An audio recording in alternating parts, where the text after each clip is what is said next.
If you're the type of swimmer who's just started and you're swimming 2 or 3 times a week and you're getting used to swimming freestyle or front crawl, as we call it, there's really some very basic, simple things you can work on. The first thing is your body position.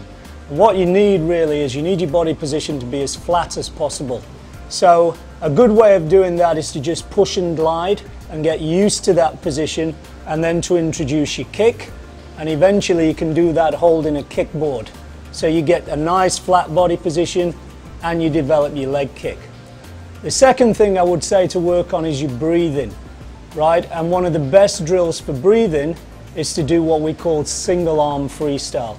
So you can hold a kickboard in front and you can turn your head slowly to the side and do a freestyle stroke, and just work on not lifting your head, rushing your breathing, doing a nice smooth turn. And then try, once you can do that and you've mastered that, just to integrate that slowly into your full stroke. And probably the last thing I would suggest is to work on how you bring your elbows over the water. Because lots of people who don't swim very often on freestyle just thrash around over the surface.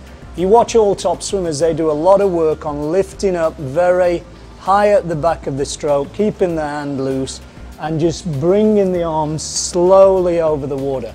So good equipment to use with that: pop a pair of fins on, a pair of flippers, that gives you a bit more stability, and just do lots of easy swimming with very high elbows and low hands, swimming down the pool like this and then putting that into your full stroke over a period of time. What you need is some control over your training. So you need to monitor exactly what you're doing in the pool. Keep some records. What the top swimmers do is they keep a logbook. So if you swim 800 meters in the first 3 or 4 weeks, obviously it's good to know that. You can stretch it up to say 1,000 meters. Try and sort of look at the interval of rest you have, and eventually start to time your swims, and then you can start to work with those 3 variables. Good way of doing it, there's a good online logbook that British Swimming do, which is called SwimFit, and you can actually download there the logbook to keep your records in, but also you can download some very good basic training programs that help your progression over a period of time. To avoid boredom and to keep some interest in your training, you really need to vary what you're doing in the pool. Obviously you can vary the distances you swim and you can vary the speeds that you swim, but also there's lots of different equipment that allows you to do different types of sessions. So you can do sets where you're just kicking, you can do sets where you're using a pull buoy and you're pulling, you can wear hand paddles, you can wear fins, you can do that when you're working on technique.